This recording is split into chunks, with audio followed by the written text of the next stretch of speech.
founder of our Iskcon society, Srila Prabhupada. So our today's speaker has had his association so many times. He is disciple of Srila Prabhupada. Today's speaker has had his association in Toronto, in Chicago, in Detroit, in so many other places, in Vrindavan. And not just being the disciple of Prabhupada, you know that this whole building where we are right now, 243 Avenue Road, was once upon a time a church. Do you know that? And this individual helped Srila Prabhupada to secure this building. Not only that, he also helped securing the Chicago temple because he was the president in the 80s there as well. And Srila Prabhupada visited his house twice, in 1975 and in 1976. I love one thing about our today's speaker, that when you speak with him, he has so many chapters and so many reminiscences of Srila Prabhupada in terms of his memories. He keeps sharing so many of those anecdotes with us. And of course, he is now raising third generation of devotees. We know Indresh Prabhu doing so well, Meenakshi Mataji doing so well, and their sons and daughters here. I'm not going to name them, they feel too shy when I name them. So, third generation of devotees serving so well. So with our attitude full of gratitude for him serving for the last 55 years, let's give them a huge Hari Bol, and welcome Subhavilas Prabhu here. Hari Bol! One more time, Hari Bol!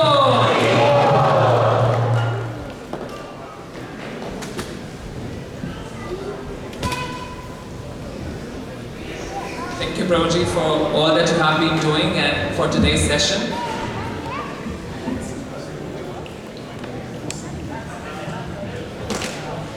He has so much gravitas, but when I speak with him, he makes me laugh every time.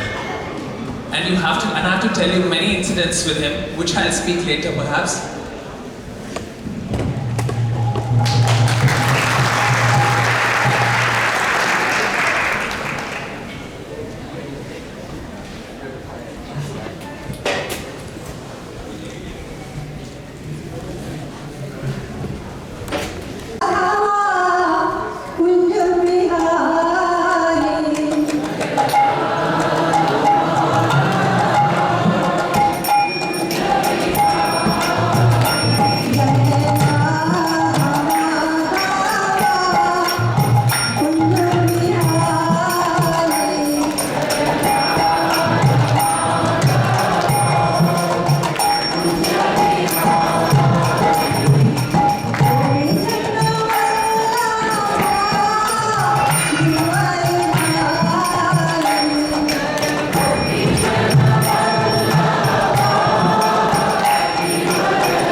Vasudevaya. Om Namo Bhagavate Vasudevaya. Welcome Sunday program as well as the New Year, the first Sunday program for the New Year. So we thought we'd talk about Srila Prabhupada, that he's a great Mahatma who brought Krishna name, and he's a messenger of Krishna to bestow us with the causeless mercy to take us back to Godhead. Bhakti Vinod Thakur, our great grand guru, he predicted that there will be a devotee who will come to the West and take us back to Godhead, as well as have the name of Krishna all over the Western world. And who was else? Srila Prabhupada. And when Prabhupada was very young, the astrologer predicted that at the age of 70, he will go to the West, cross so many oceans, and he'll open 108 temples. So the 108 temples came true, and we have seen those 108 temples come there. Now we could explain to you how we found Iskcon. It was 1968, and I'm driving on Avenue Road and Boulevard Street. I'm going eastbound and stop at a light. So you go east, the red light, so it stopped. And I'm looking around, and on the northeast corner of the street, I see 3 devotees. There, one with the mardanga and 2 with kartals chanting. My eyes, I couldn't believe it. I said, what's going on here in Canada? You know, the devotees here. And then I stopped the car after the light. I'm looking around for some movie shoot. I was thinking, what's some movie being made? How come there are devotees coming there? It was very, very unusual. So what I did, I took a picture, because I had a Polaroid camera in the car, took a picture, and waited 1 minute just to make sure. You know, the old Polaroid camera, you wait for 60 seconds, the picture came back. So I go back home, and I told Asha, who was chanting a few minutes ago, that I saw some devotees. And she didn't believe it. She said, not possible, and this thing. And then I took the Polaroid picture, I said, yes. She said, yes, it's true. And the only thing she said that I didn't look at carefully, there must be some crane, some movie shoots there. So after some inquiries around, after a few days, we found out that somebody told us some white people are becoming Hindus. So I told her, look, I was right. So looked around, trying to find where they are. Who are these devotees? Who are these people? And somebody said, there's Spadina and Queen Street and Dundas area. There's some white people with chanting going on. So after some more inquiries, I found out one day that there's a temple, a small place near Spadina and Dundas on Beverly Street. So I thought after the lunch from my company, I went there and I knocked at the door in the afternoon, rang the bell, and one 20-year-old devotee, Jayapataka Brahmachari, some people have seen Brahmachari, At that time, we were probably so skinny. Now, my god brother is so big. Now he's a sannyasi from Mayapur. So that was first thing. And then Ashalata, we started going to 40 Beverly Street, meeting devotees. And then the devotee moved from there to 187 Gerard Street East, in Gerard and Parliament area. So we start going every day. Every time we have time, we go. And by that time, going to the temple, we heard more and more about Srila Prabhupada. We were just amazed that what Srila Prabhupada has done. There's white people. By the way, I know I'm going away from the script for 1 minute. Today, just before coming, there was a 50-second video came from Vrindavan. And some devotee was giving a lecture in Vrindavan, and he said Prabhupada was so great that he went to the West just by having darshan of him. Devotees became, white people became devotees of Krishna. He said even they had no idea who Mother Yashoda is, who Krishna is, who Radharani is, but just by listening to Prabhupada, they gave them all the bad habits. They start following the 4 regulator principles. And he gave an example that people in the West, white people, have more surrendering, and they read more Bhagavad Gita, they can incite more shlokas than our devotees even in Vrindavan. So this was our Prabhupada. So all we wanted was to see Prabhupada. So what I did, I took 2 weeks vacation from the office. I was working, and Prabhupada was visiting Chicago at that time. So we went there to see Prabhupada in Chicago. And we had darshan of Prabhupada at that time. Indresh and Vinakshi was very, very young, and Ashalata, 4 of us went to see Prabhupada. So after the darshan of Prabhupada, and I used to go for all those 2 weeks, go for the morning walk every day with him, and the evening also we have a darshan and attend the classes. There's so many of pastime, we'll go over some of them so you can have a taste of it. And I used to see Prabhupada when he used to give a morning lecture. The temple was at that time in Evanston. Evanston is a suburb of Chicago. A part of Chicago like Scarborough. Same way, it is next to Northwestern University. So Srila Prabhupada will come in the morning for the lecture and he'll take his shoes off to go into the temple. So I had a desire, 2 desires at that time. One was so I can put the shoes on Prabhupada when he comes out. The second desire I had, so I can keep those shoes.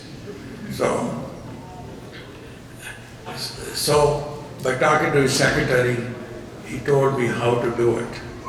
Just very quickly, he said, when Prabhupada is ready to finish the Srimad Bhagavatam class, come on out and hold his shoes. And nobody will try to get it from you, so don't worry. So for those 2 weeks, every day I put these shoes on him. Then I got so attached to those shoes. I said, I don't want to give it back, those shoes, to Prabhupada. I want to take those shoes back to Canada, to our home. So we asked his secretary, what should we do? I want to keep these shoes. He was very, very kind. He said, there's a Target store near the temple. He gave me the size of the shoes, color, where to buy, and go there and color them. So Ashalata, we went got the shoes, and the next day we colored them, and we had to wash those shoes. With devotees, everybody liked to have proper shoes. So they were being dried, and look at everybody passing by those shoes. They are proper shoes. Who has them? Why they are there?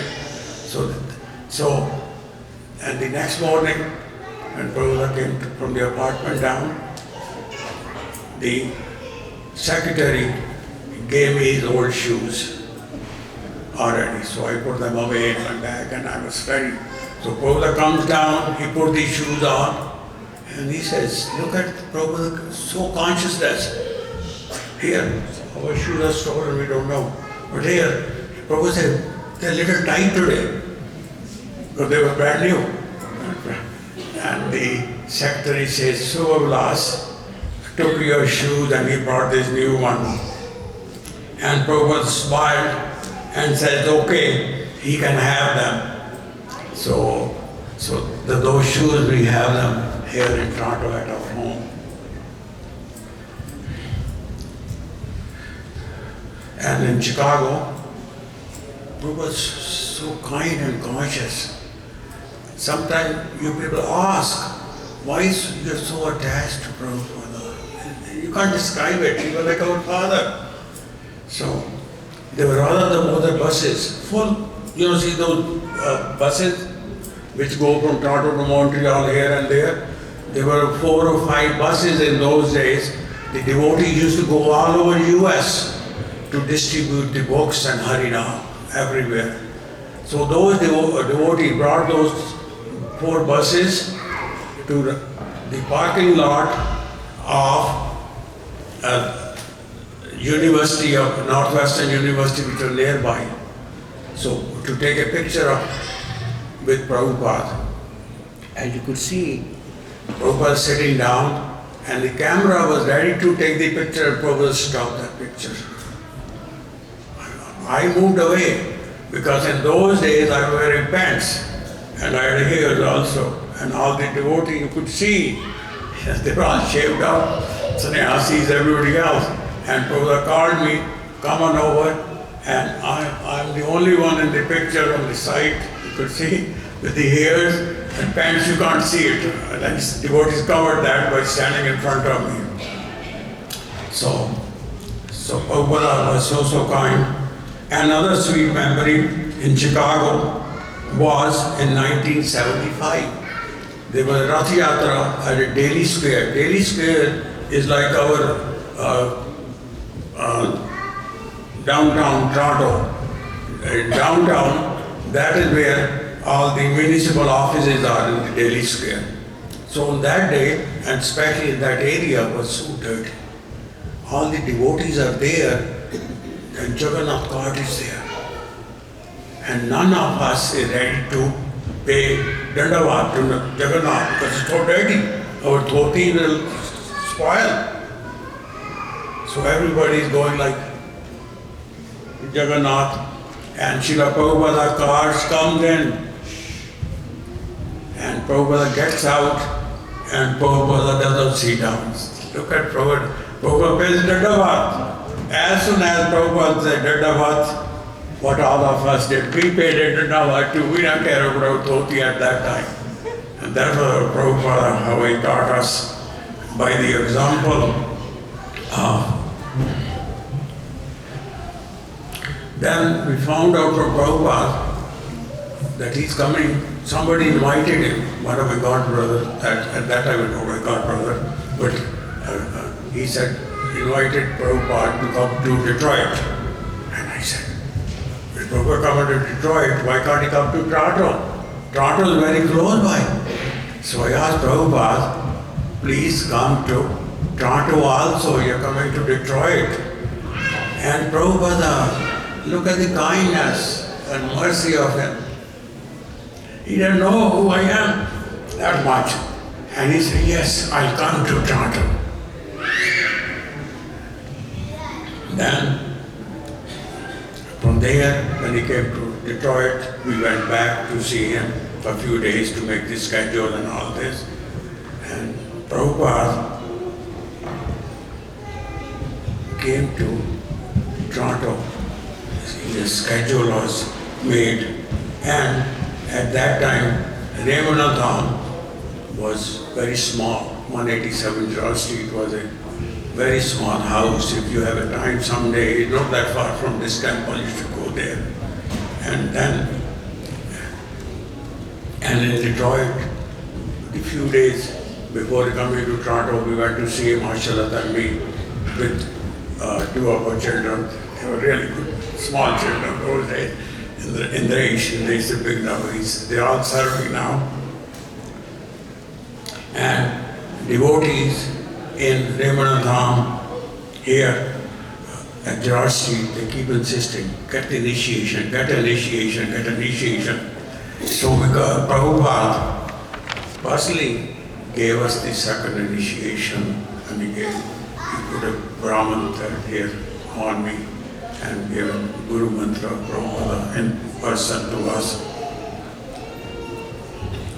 Srila Prabhupada morning walks are very, very famous, even in Chicago. Every day Prabhupada will go in the morning and lots of devotees go with him, and Prabhupada answer all the questions. They were so sweet, you could ask anything. That was the best time. We were told at one time that Prabhupada, all the devotees from America, we are all big, we are young, we could walk faster, but Prabhupada could walk faster than all of us. And he'll keep talking and keep preaching. And the first year in 1975 when he came to Toronto, we took him for a morning walk to the Woodbine Beach. If you go to Queen Street East at Woodbine Avenue, just south of there, there's a beach there and there's a nice area there, So Prabhupada used to walk over, talk to me, lots of things in Hindi. He kept going and going. And one day in the morning walk, Prabhupada said, can you get me some haldi? So I'm thinking of haldi. I said, Prabhupada, I can get you a haldi, but in the store, the haldi is ground. What are you going to do with it? You're not going to cook here. I tell him, kya karoge haldi? Prabhupada said, you don't understand. Go to the store, they have a dry haldi. You can take it like same way haldi you can get from the store on ground. And Prabhupada told us, put it at night in the water, in the morning it is fresh. So, and so many occasions, Prabhupada, we talked about to get a new temple, because everything was very, very small. So Prabhupada, we showed him few places, and also we showed him this building also. Prabhupada gave a responsibility to me. He said, don't buy land. He said it will take 20 years for the devotees to build it, to get the permits. He said, buy this one. Actually, we come to that, after he moved in, we found that out, that this building was built in 1896. What's 1896? What is special about that? The Srila Prabhupada appearance day. He was born in 1896.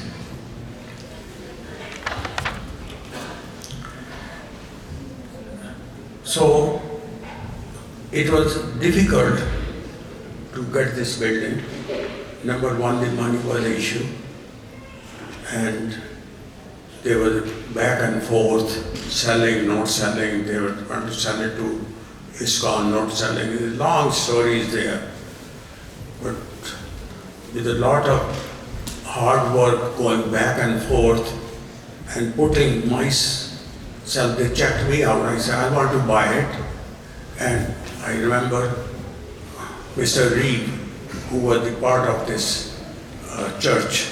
He had an office on Avenue Road and 401 area.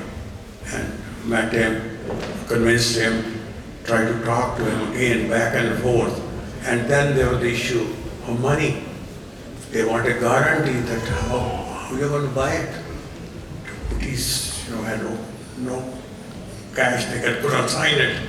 So, as well as me, went to Bank of Montreal, as well as they took back the mortgage. Most of the people who are in real estate would know when they take back mortgage. And I granted it to a lot of big mortgage. And going back and forth, the agreement was signed. And I think you'll see on the agreement, is there?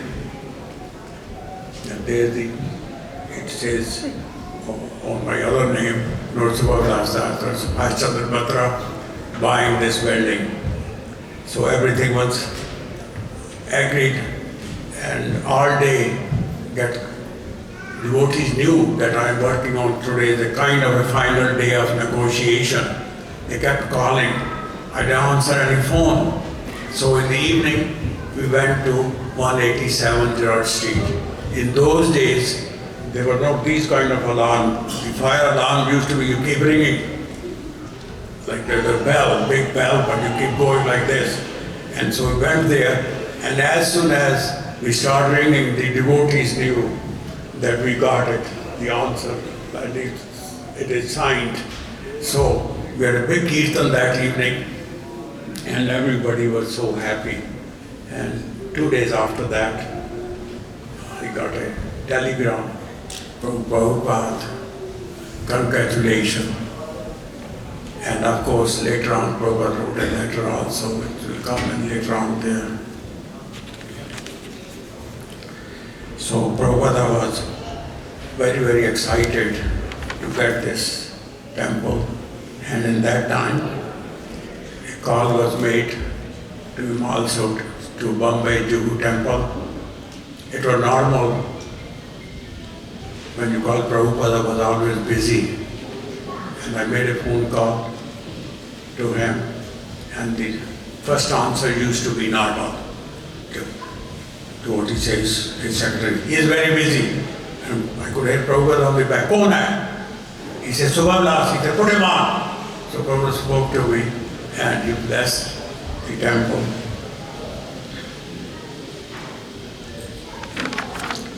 And then at the later part of 1975, we moved to this temple. And Radha, Kichar Gopinath and the DDs came. At that time, there was a big grand piano here, they took it. And some of people, you might have seen some sign on the floor of Tilak marks. People have seen it. They're not Tilak marks, they used to be pews in the church.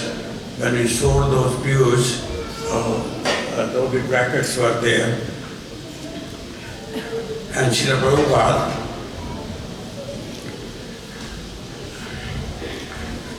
then also came in 76 as he promised.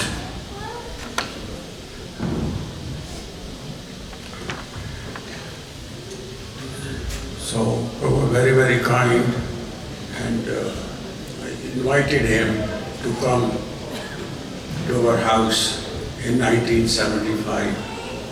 So he came with so many devotees to the house at 22 Medina Crescent in Scarborough.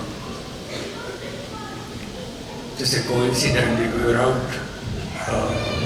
yesterday in that area, and we went outside of 22 Medina Crescent again to see it. So Prabhupada comes, and there'll be a slide showing Ashalata through the flowers on Prabhupada. And Prabhupada comes in, and Ashalata is speaking to Srila Prabhupada. As the students came in, and Srila Prabhupada sat down in the chair, and as my guru, I had to wash his feet. So Guru sit down and washing his feet, and Ashalata keep talking to him. There are a couple of other devotees are standing. All the other devotees are outside on the road standing for Prabhupada. And I thought maybe I should do a little different. At that time, I had color of the hair was different and I had a little longer hair at that time.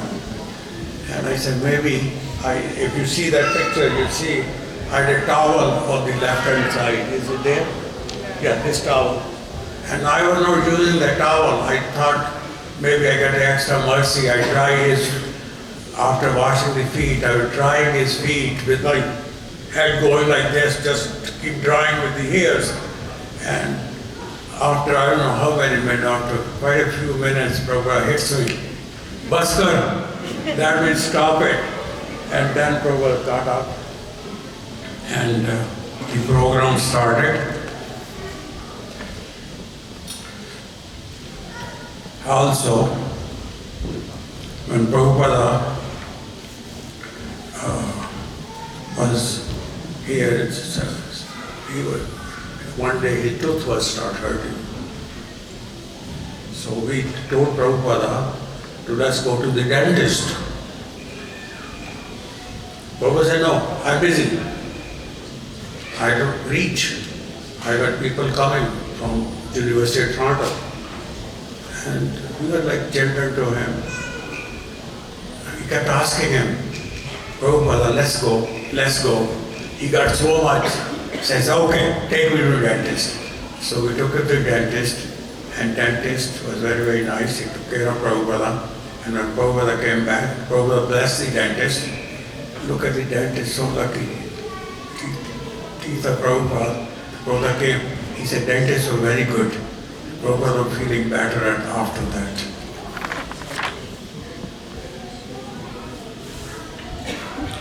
And in Medina Desert in 75, after washing feet, Prabhupada was sitting there. And it is summer at that time when Prabhupada came to the house. And there was a box fan. So you can imagine Prabhupada sitting there, the fan is there. You have the fan there? Okay. Fan is there, but Prabhupada, fan is running. And Prabhupada was not getting any air. That was in 1975. The reason was, not only they had a fan upside down, devotee could not figure it, devotee is standing like this. So they're getting the air, they're stopping the air to themselves also. And Prabhupada could see everything. I remember somebody yesterday I was reading some of Prabhupada's past time. He could see everything. In Vrindavan, here, there, everything. So Prabhupada says, Prabhupada knew what was happening. He said, Ulta hai. That means it didn't work. So they turned the fan around and Prabhupada started getting there. And just getting back again to the morning walk in 75 at Woodbine Beach. Sorry, I forgot, I missed that. And Prabhupada stopped. 75 was the first year, city of Toronto put those signs there that when your dog does mess up, you're supposed to pick it up, stoop and scoop. There was but no writing was there. There's a man there picking up after the dog. And Prabhupada stops there near the beach. He said, what is this? So we explained to Prabhupada.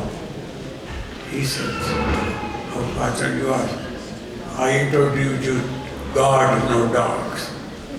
So that was Prabhupada. He laughed and laughed and laughed.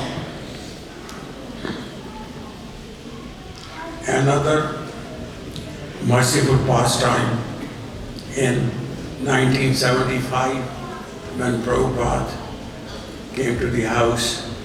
I think some of you people know Indresh. How many people know Indresh? You know Indresh, he comes here, he's a GBC for Canada. So, that's him and that's the Meenakshi there. And he goes and offers piggy bank. He piggybacked some money. He thought, I should give something to Prabhupada. So he goes and offers it to Prabhupada. And Prabhupada takes the piggy bank, shakes it. He tells her it's half empty.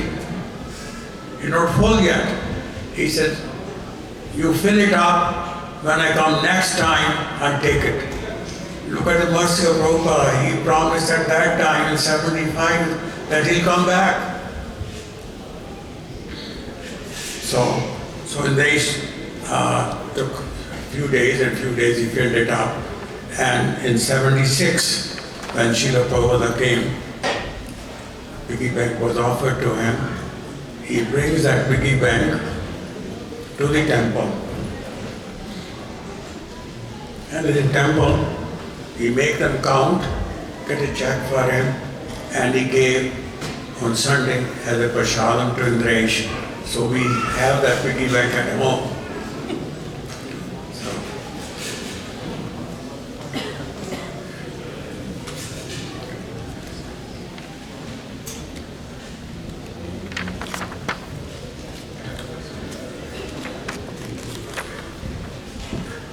And Prabhupada will always keep giving instructions.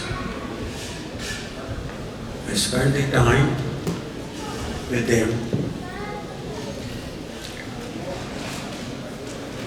different places, and it is true, Prabhupada sleep only 2 hours most of the time, and 2 other merciful things in one time. And Prabhupada used to in the evening give a lecture, 6:30 outside. At that time, even in Krishna Mandir, the outside wall was not completed. So Prabhupada sitting underneath the mal tree, and I'm not prepared. I'm sitting on the next to Prabhupada. So Prabhupada says, speak. Prabhupada, you said 400 principle and 16 japas. Now how to speak? He said, speak. So I spoke in Hindi. I had nothing much to say except glories of Srila Prabhupada. Because in those days, the local people were thinking all these white people are just a bogus. At daytime they are devotee chanting, at night they do everything nonsense. But I spoke for 20 minutes or so, half an hour, and explained to everybody that all the devotees and Prabhupada, what he's saying is true. So we were young in those days too. When Prabhupada went to the room, I ran behind him and said, "Kaise tha? Kaise tha?" Prabhupada said, "Bilkul theek tha. Aapko sunne ke baad, after listening to you, now they believe what I'm doing is right and all the devotees are the real devotees."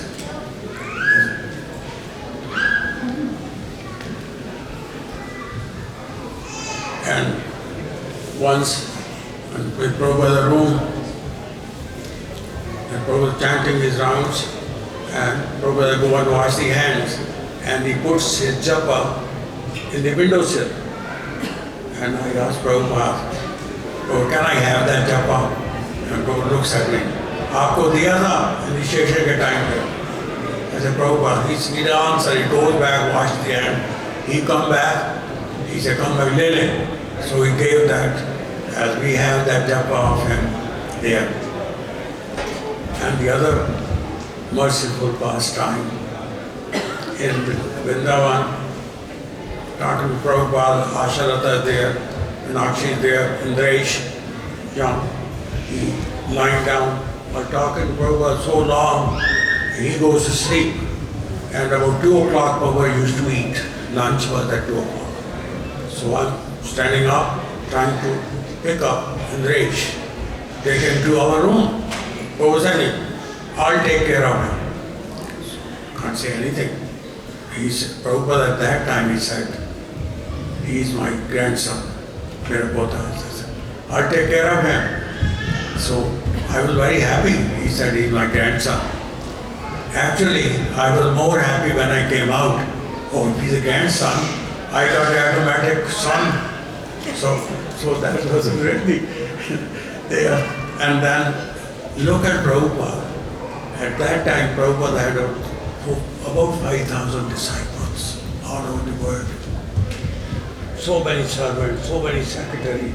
And at 5 o'clock, we are hearing a knock at our door. "Prabhupada coming toward you." So we got up, standing at the door. Prabhupada coming with Indresh. How? He could have said to one of his secretary, "Take bache ko le jao." take it to Penna. Holding him and bringing, this is our Prabhupada. That is his mercy.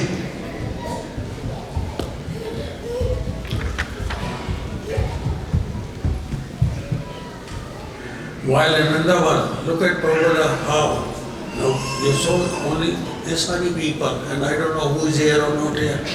And at Prabhupada time, there should be over 1,000 people in this morning lecture. All the devotees are there, and Prabhupada knew who is here, who is not there, what's happening. And while we were there, the devotee said, "You are here every day, you are in the morning lecture, you are sitting there, Prabhupada on the floor. Prabhupada gave me a lecture. Why don't you get away for a few days, go to Radhakund, Shyamkund, you are from Canada, you have the money, get a taxi, go there." So for 3 days, we went to see Radhakund, Shyamkund, and I'm cutting this very short there, finish it short. Oh yeah, last one, this is last time. So we come back. And that day I was worried. After the third day, so morning class, people have seen Krishna Balaram Mandir. I sat near Prabhupada. I sat in the middle altar, Krishna Balaram. And Prabhupada finished, Jai Radha Madhav to the Bihari. And after that, Prabhupada got like that, I still remember. Subhavilas, where were you for the last 3 days? Can you imagine? And nobody in those days. And Prabhupada, no, we missed the class for 3 days. So Prabhupada changed the subject that maybe next time. And later on, after this now, I'll be available to do any more explanation you have at 8 o'clock. While people are eating, you can come and eat and we can discuss more and more. And this is, we have so much material, so much pastime for Chicago, Detroit, Vrindavan, Toronto, home, everything, morning walks, and I have to finish that. Now you got a sample. You remember when you go to Halwai shop, you want to buy a few kilo of barfi, but you get one piece. So you got one piece, and you want to know more and more. Please, to get attached to Prabhupada, and we'll talk, and when they come back, he guarantees us. Prabhupada said in the lecture in 72 also, that you chant 16 round, follow 4 regulator principle. Even if I do come back, I'll take it back to Krishna Loka. He said twice in the lecture, I guarantee you that. So thank you very much. Srila Prabhupada ki jai. Srila Prabhupada ki jai. Srila Prabhupada ki jai. Thank you very much. And you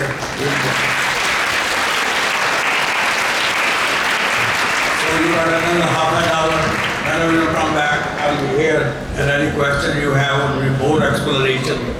Thank you very much for the story, but a few more minutes. I can go on. Not at all. I think everyone wanted to hear more, so let's say Prabhuji a huge Hari Bol, and thank you to Subhavilas Prabhu. Hari Bol! Thank you Prabhuji for sharing those memories with Srila Prabhupada.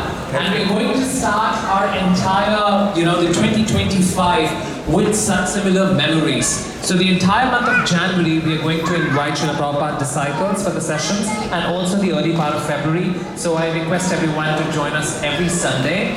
I also wanted to, make a quick announcement.